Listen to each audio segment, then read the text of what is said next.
Back this Thursday, as every Thursday, to Santa Cruz County's hottest Google Slides podcast. I want to say a Twitch stream.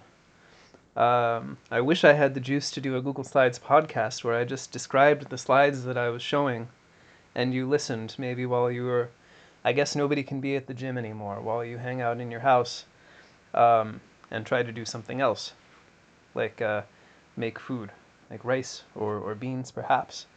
Well, today we're sending out a red hot viewer's request, talking about the Eleusinian Mysteries. Eleusinian Mysteries. What exactly is mystery?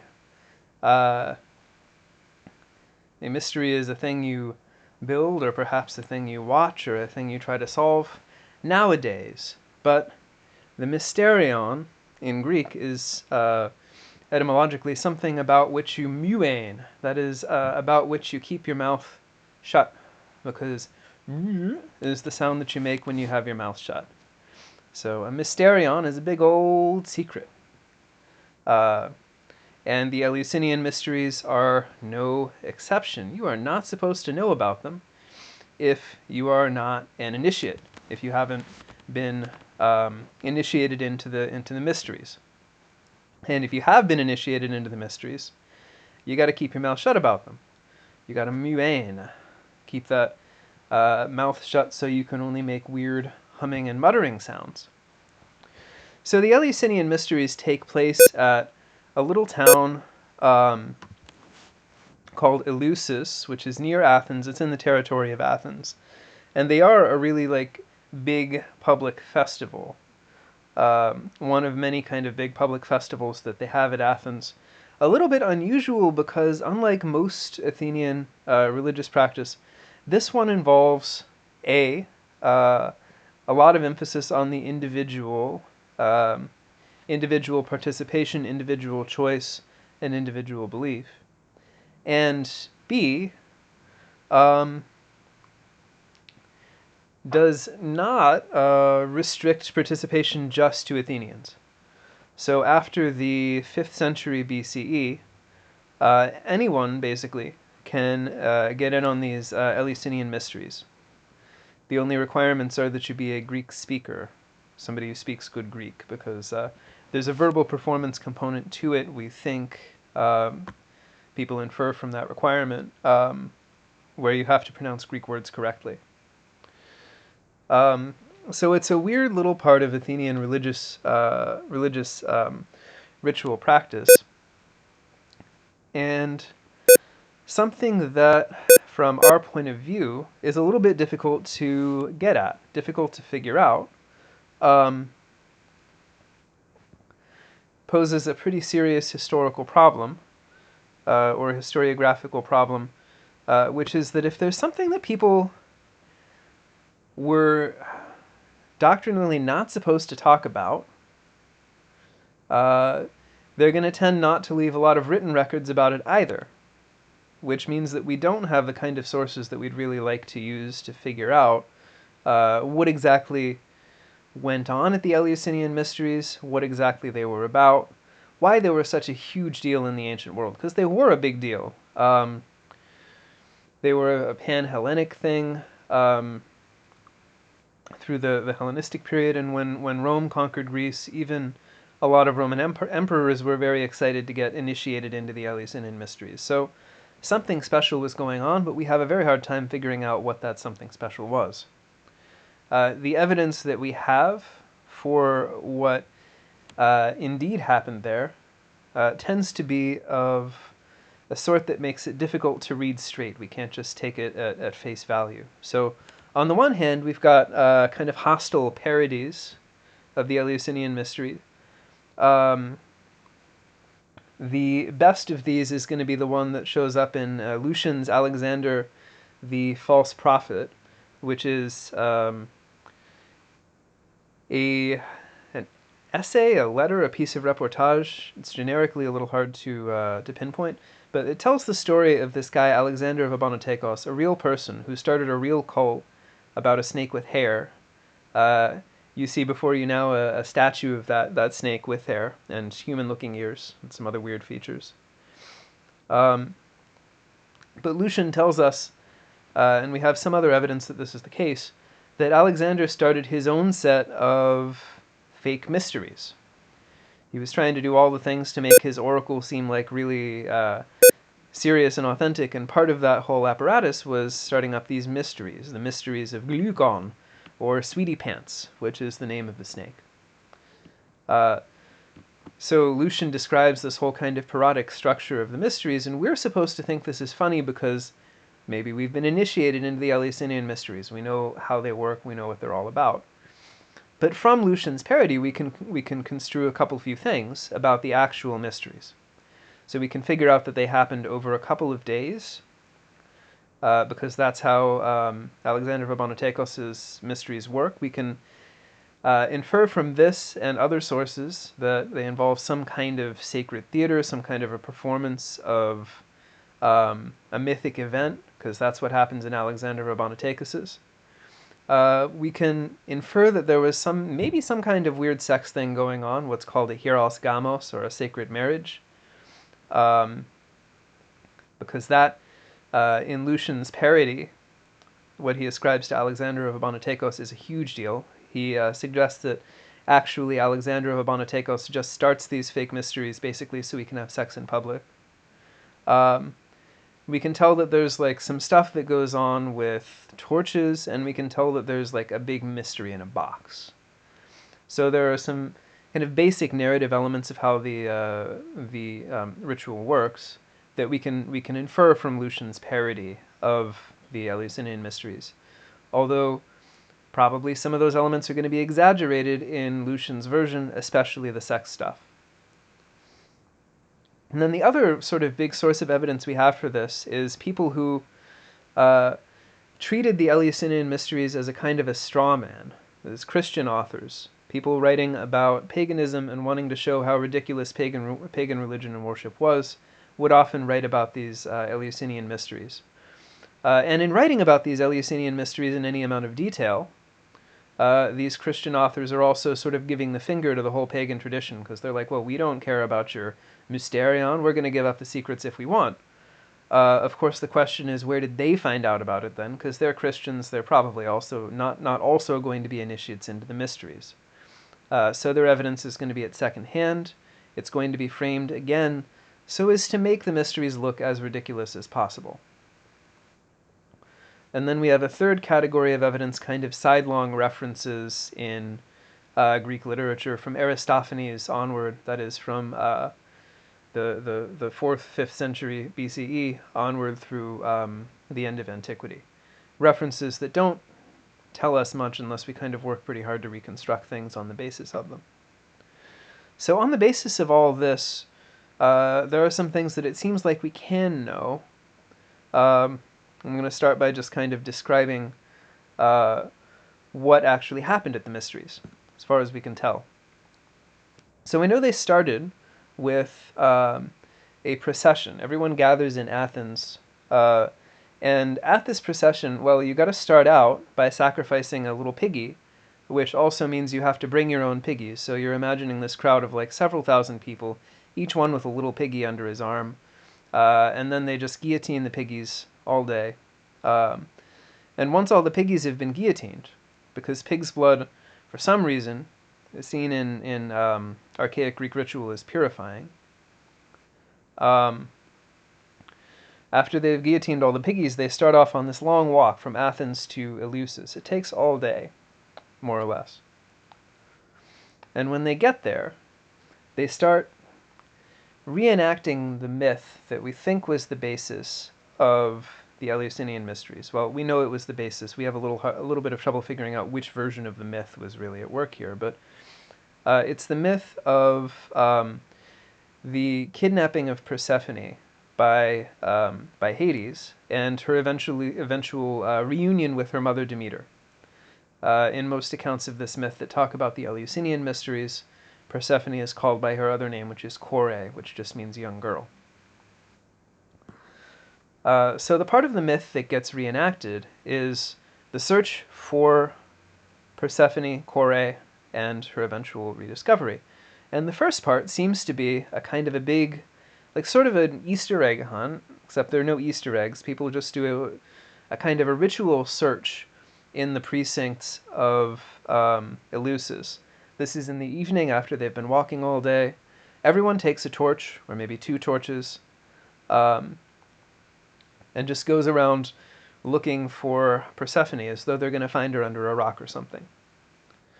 And then there's some sort of audio signal, maybe a loud clanging sound or a trumpet, from inside the temple of Demeter at Eleusis. And at that point, everyone's like, oh, they've found Persephone, so they all throw their torches up in the air, maybe. The torch throwing is something that some accounts mention. It seems a little implausible because it would make a big mess and be a fire hazard, but maybe they're throwing their torches in the air. And then they all go to the temple, and they see a ritual community theater reenactment of the reunion of Demeter and Kore. Demeter finding her daughter Kore after the latter had been kidnapped and taken to the underworld. We know that this is actually a pretty small-scale thing. It's probably just a couple of priestesses from the priesthood of Demeter, because Athenians were able to make fun of it by reenacting it in their houses. Alcibiades did this. The wildest and most edgelord of the Athenians of his time reenacted and profaned the Eleusinian mysteries by setting them up in his house. So we know that the ritual theater element just had a couple of actors. And this is all day one. Now everybody's just exhausted and feeling crazy. Their mind totally blown by this incredible community theater performance that they watched. And they go to sleep. And then the next day is something a little bit special. All the people who've just been initiated this year, people who've just gotten in, for whom this is the first time, they go home. They're initiates. They go home in the morning. At night, people who are trying to get promoted to the next rank, who are trying to become what are called epoptai, singular epoptes, people who've seen something, is what that means in Greek, they stick around. And then something happens and we're really not sure what exactly it is. They see something. They see possibly some weird sex thing, a sacred marriage. They see possibly an ear of wheat harvested in silence, as one late Christian author, quoting another kind of Gnostic writer, mentions. Something to do with wheat, probably. They see some pretty nice wheat. But it's shown in a setting that is somehow completely mind-blowing. And that's about it. We don't really know what was so special about this wheat. We know there's a basket. We don't know what was in the basket. It's got something secret in it. There are lots of little secrets about this ritual, especially about day 2, that we don't have a lot of access to. And when it comes to stuff we don't have access to, well, we really don't know that much about the meaning that people ascribed to this whole ritual complex. We don't know what people thought they were doing. We know that they were chopping the heads off of piggies and purifying themselves in blood, and going to watch a little play and maybe look at some ears of wheat in a cave, but we don't know why. We don't know what they were doing.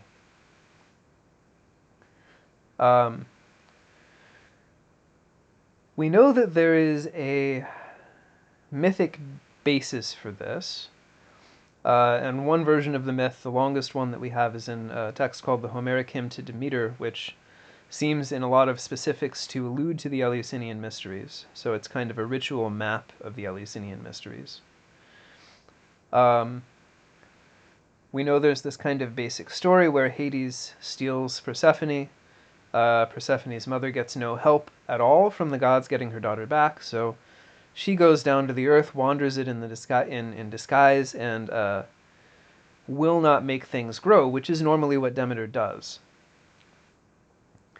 This keeps on until she gets to Athens, where a slave woman named Balbo pulls up her skirts and by flashing, Demeter makes Demeter smile and she cheers up. And so Demeter does all sorts of nice things for Athens, including teaching Triptolemus, an early king of Athens, or king of Eleusis, I suppose at this point, how to plant wheat, how to do agriculture. And then after that, the gods make a deal, and Demeter gets her daughter back for at least part of the year.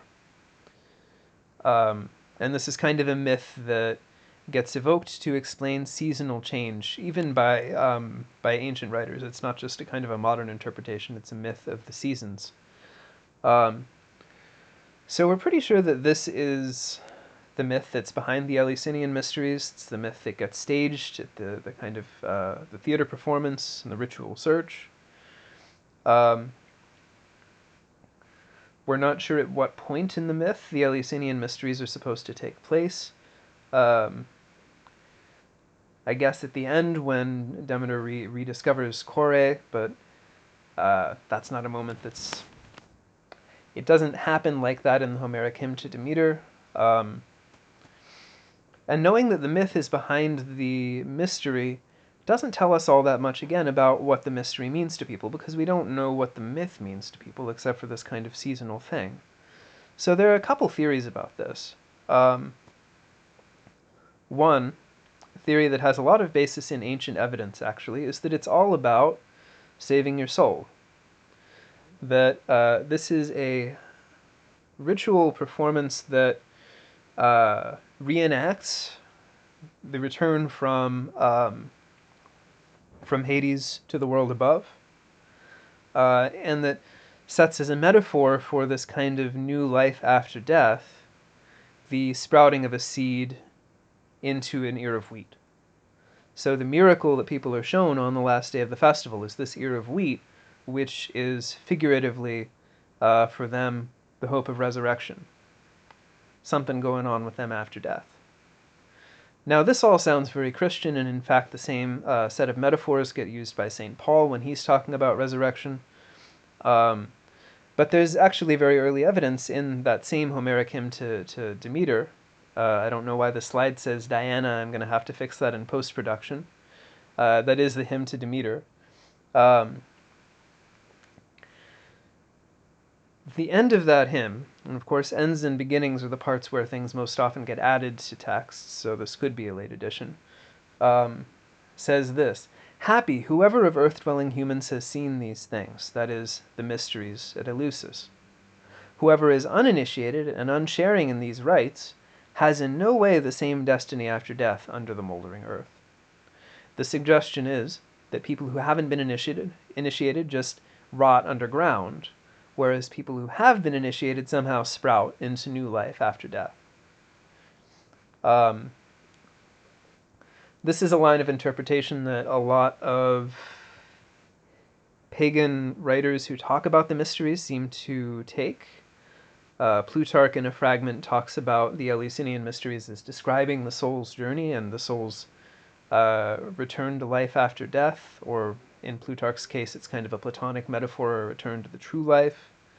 Plato talks about the mysteries in the same way. So there's one line of interpretation that says these mysteries are about saving souls. Now it has been said that if there is an eschatological, individual-focused element to the mysteries like this, it's probably not original to the mysteries. Archaeologically, there's evidence for the Eleusinian, for some kind of ritual worship of Demeter at Eleusis that goes way back. Probably this is going to be part of a public cult at Athens, even in the 8th century BCE. It is likely that there was a change in the way that the cult was conducted, or what it meant, or how people interpreted it around the 6th century BCE, and this corresponds with a set of new building operations around the Temple of Demeter at Ephesus, at Eleusis, in order to make it kind of more private, in order to make what happened in it seem more mysterious. So walls get built around the precinct of the temple at this point in time. it has been suggested that this is the point in time at which eschatological value, some sort of meaning about the afterlife, gets added to this older kind of merely agricultural ritual. But the evidence for that, outside of certain literary sources, is not all that strong. So the other possibility is that it's just about saving bodies. The sense that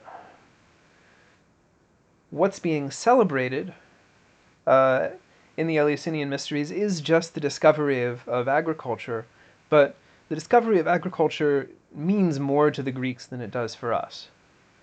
They see it as a kind of a liberation from this hellish pre-agricultural world of